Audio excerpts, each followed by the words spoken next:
Hello everyone आपनालोक सकलोके पुनर्बार स्वागतम जनालो मोर channel दीपांजलिस किचेनলৈ। আজি মই আপোনালোকলৈ লৈ আহিছো পায়সৰ ৰেচিপি। পায়স সকলোৱে বেলেগ বেলেগ ধৰণে বনায়। আজি মইনো কেনেকৈ পায়স বনাও তাকে আপোনালোকৰ লগত শেয়াৰ কৰিব বিচাৰিছো। আশা কৰিছো ভিডিওটো স্কিপ নকৰাকৈ শেষলৈ চাব। মই ইয়াত 3 মুঠি জহা চাউল লৈছো, কেটামান কাজু লৈছো, কেটামান কিচমিচ লৈছো, সৰু কাপেৰে 1 কাপ কনডেন্স মিল্ক লৈছো, অকণমান কেশৰ লম, কেইখিলামান তেজপাত লৈছো, 4টা ইলাচি লৈছো আৰু 4 চামুচ চেনি লৈছো। আৰু মই ইয়াত 3 মুঠি চাউলৰ কাৰণে 1.5 লিটাৰ গাখীৰ লৈছো। গাখীৰখিনি মই আগতীয়াকৈ গৰম কৰি লৈছো। প্ৰথমতে আমি চাউলখিনি ভালদৰে ধুই আধা ঘণ্টামান সময় তিয়াই ৰাখিম। আহক এতিয়া বনাবলৈ আৰম্ভ কৰোঁ। এয়া কেৰাহীটো গৰম হ'বলৈ দিছো। এতিয়া মই কেৰাহীটোত অকণমান ঘি দিম আৰু ড্ৰাই ফ্ৰুটছখিনি ফ্ৰাই কৰি ল'ম। আপোনালোকে ড্ৰাই ফ্ৰুটছ নিজৰ পছন্দ অনুসৰি ল'ব পাৰে।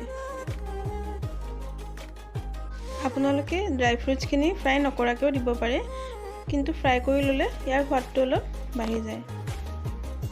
এয়া মোৰ ড্ৰাই ফ্ৰুটছখিনি ফ্ৰাই কৰা হৈ গ'ল। এইখিনি উলিয়াই লৈছোঁ।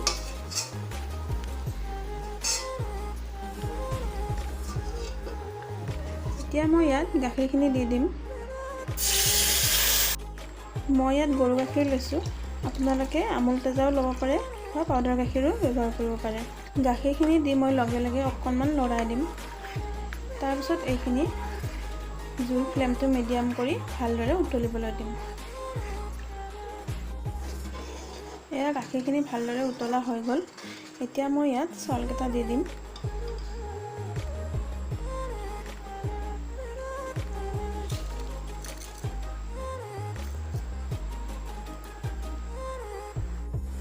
চাউলকেইটা দি কিছু সময় একেৰাহে লৰাই থাকিব লাগিব, নহ'লে চাউলকেইটা তলত লাগি যাব। এতিয়া মই ইয়াত তেজপাতখিনি দি দিলোঁ।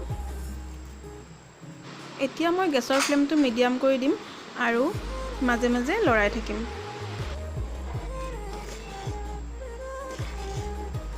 এয়া পায়সৰ চাউলখিনি আধাতকৈ বেছি সিজি গৈছে। এতিয়া মই ইয়াত কেশৰখিনি দি দিম। কেশৰ দিলে দেখাৰ লগতে সোৱাদটোও বিৰাট ভাল হয়। এইখিনি এতিয়া মিক্স কৰি দিম।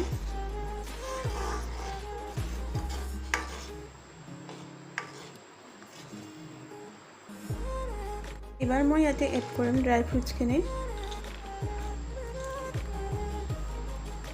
আৰু এড কৰি দিম কনডেন্স মিল্কখিনি। এতিয়া এইখিনি ভালদৰে মিক্স কৰি দিম।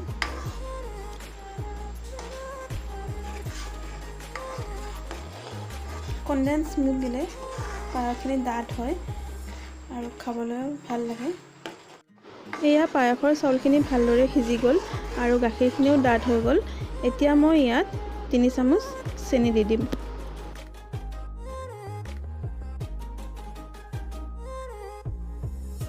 এয়া চেনিখিনি দি এইখিনি ভালদৰে লৰাই দিছোঁ। পায়স বনালে চেনিখিনি সদায় শেষৰ ফালে দিব লাগে। প্ৰথমতে দিলে কি হয়, চাউলখিনি ভালদৰে নিসিজে। এয়া পায়সখিনি হৈ গৈছে। এতিয়া মই ইয়াত নমোৱাৰ আগে আগে ইলাচি পাউডাৰখিনি দি দিম।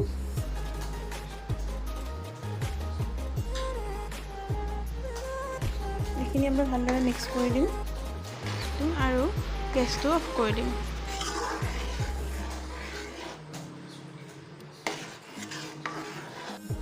এতিয়া মই পায়সখিনি বাতি এটাত বাকি ল'ম।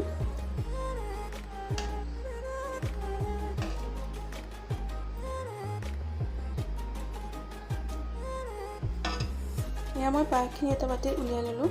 এতিয়া মই ইয়াত ওপৰৰ পৰা গাৰ্নিছ কৰিবলৈ ড্ৰাই ফ্ৰুটছ দি দিম।